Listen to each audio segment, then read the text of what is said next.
Puluhan mahasiswa yang tergabung dalam aliansi mahasiswa bersama rakyat Kalsel menggelar aksi damai di depan kantor Kejaksaan Negeri Kabupaten Banjar, Kalimantan Selatan, Kamis siang.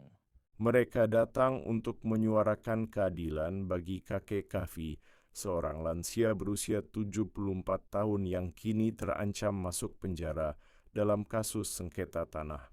Dengan membawa spanduk dan poster bertuliskan Justice for Kai Kafi, Perdata No Pidana Yes, hingga Hilangkah Hati Nurani Wahai Jaksa, puluhan mahasiswa memenuhi halaman depan kantor Kejaksaan Negeri Banjar.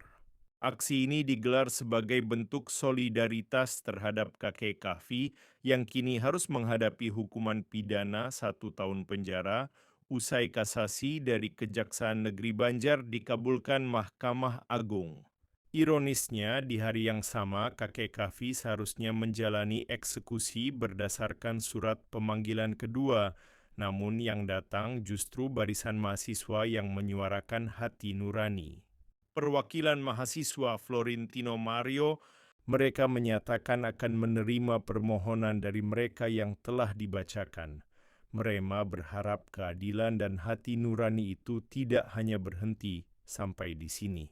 Jadi dari hasil perjumpaan kami dari perwakilan Kejaksaan Negeri, mereka menyatakan mereka menerima permohonan dari kami yang telah dibacakan di surat tadi, dan mereka mengatakan bahwa mereka akan mempertimbangkan berdasarkan hati nurani dan keadilan yang sebagaimana mestinya ditegakkan. Dan kami harap bahwa keadilan itu atau hati nurani dan pertimbangan mereka itu tidak hanya terhenti sampai di sini, mengingat bahwa kedepannya perkara ini masih terus bergulir. Kita harap bahwa mereka tetap komitmen dan tetap konsisten untuk mempertimbangkan dan juga mempertahankan prinsip mereka bahwa ini kasus harus dipertimbangkan berdasarkan hati nurani sebagai manusia. Itu mungkin dari saya. Ya, kalau kasus yang seperti apa? Mungkin yang kita ketahui sebenarnya kasus ini telah berjalan dari tahun kemarin, di mana ini merupakan dugaan kasus sengketa lahan atau penyerobotan lahan, yang di mana lahan yang diklaim itu sebenarnya berbeda tempat, dan sertifikat yang diperkarakan itu, kepemilikan tanah yang diperkarakan itu tumpang tindih, di mana bahwa Kai Kafi itu punya dokumen yang menyatakan bahwa beliau pemilik pertamanya, namun ternyata ada klaim dari pihak lain yang mengatakan bahwa beliau juga memiliki sertifikat itu, yang pada tahun kemarin perkara ini sudah dinyatakan di Pengadilan Negeri Kabupaten Banjar alias di Pengadilan Negeri Martapura. Itu Kai Kafi sendiri dinyatakan bebas, namun ketika dari penggugat mengajukan kasasi, itu kemudian putusan kasasi mengeluarkan bahwa Kai Kafi dinyatakan harus menjalankan pidana. Yang kita ketahui bahwa perkara ini harusnya masuk di ranah perdata dulu, tidak bisa dipidanakan. Namun dari putusan kasasi itu mengatakan bahwa Kai Kafi harus menjalani hukuman pidana selama 1 tahun penjara. Berbicara dampak ke depannya kemudian hukum ditegakkan dalam suatu keadilan, kita berbicara restoratif justice. Kita berbicara keadilan, kepastian dan kemanfaatan. Ketika kita berbicara keadilan, hari ini adil yang seperti apa yang diinginkan? Hari ini justru Kai Kafi sebagai terpidana 1 tahun penjara, justru hari ini tidak mencerminkan apapun, tidak memberikan manfaat apapun. Bahkan kemudian hari ini dampaknya kemudian adalah ketika putusan ini timbul, malah jadi jurisprudensi untuk kasus-kasus berikutnya. Malah justru banyak nantinya yang kami khawatirkan adalah rakyat-rakyat yang dikriminalisasi atas hak tanahnya itu sendiri. Padahal kita sudah memiliki SHM bahkan Sopradik yang sudah bertanda tangan bahkan berlegalisir oleh pejabat-pejabat tanah berwenang begitu. Mungkin seperti itu. Pertimbangan dulu nih, karena mereka mengajukan aspirasi, tentu kami akan pertimbangan terlebih dahulu.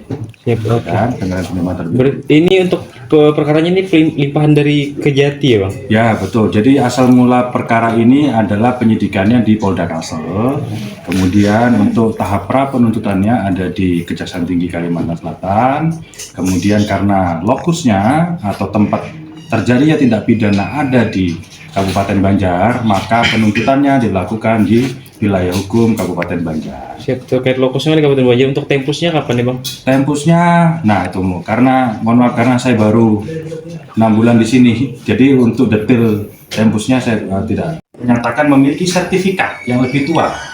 Yang beliau miliki hanyalah surat keterangan tanah yang memang lebih tua. Nah, beliau mengaku memiliki bidang tanah tersebut di wilayah gambut hanya berdasarkan surat keterangan tanah tersebut.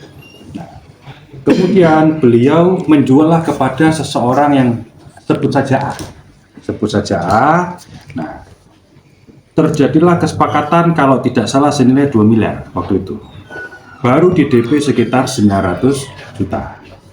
Si A selaku pembeli berusaha mengajukan peningkatan hak dari surat keterangan tanah milik KKV menjadi sertifikat hak milik ke BPN.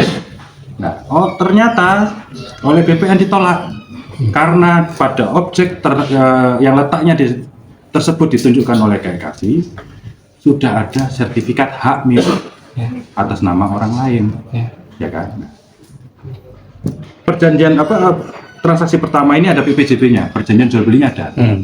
Kemudian karena tidak bisa disertifikatkan, kemudian batallah perjanjian jual belinya.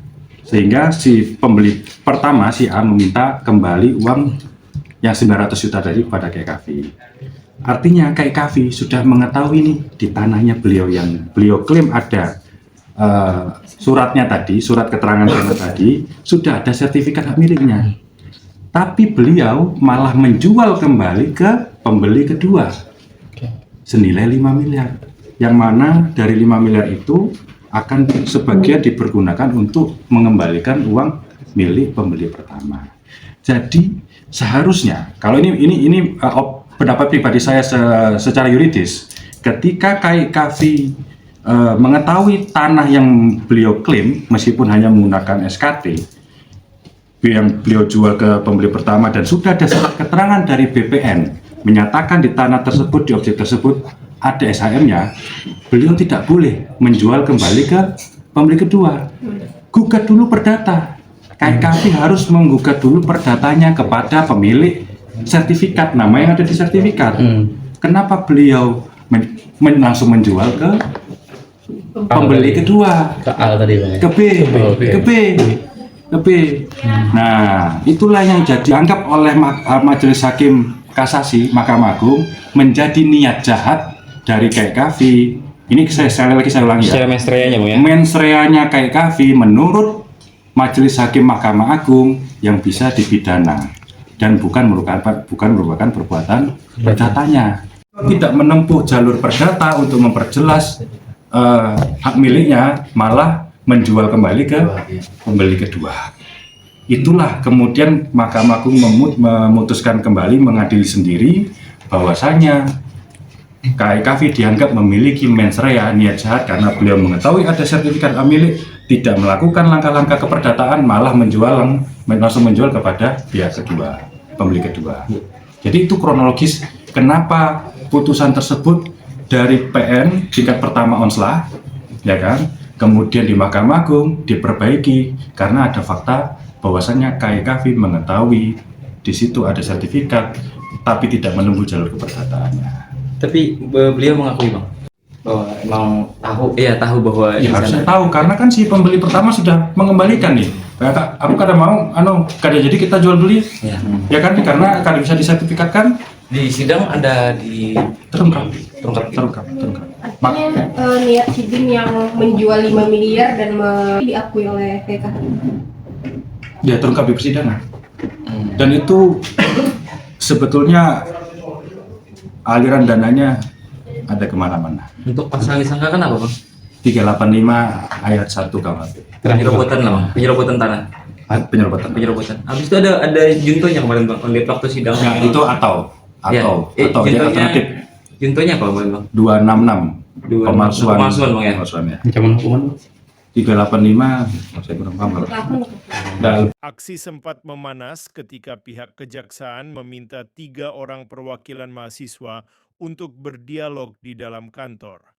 Namun permintaan itu ditolak tegas. Kasus KKV kini menjadi perhatian publik, tidak hanya soal hukum, tapi juga soal rasa keadilan dan kemanusiaan. Mahasiswa berharap jeritan hati rakyat kecil tak hanya didengar, tapi benar-benar dipertimbangkan. Dari Kabupaten Banjar, Kalimantan Selatan, Wahyu Nusa Banua TV melaporkan. Senjanya, seorang kakek harus berurusan dengan urusan pidana.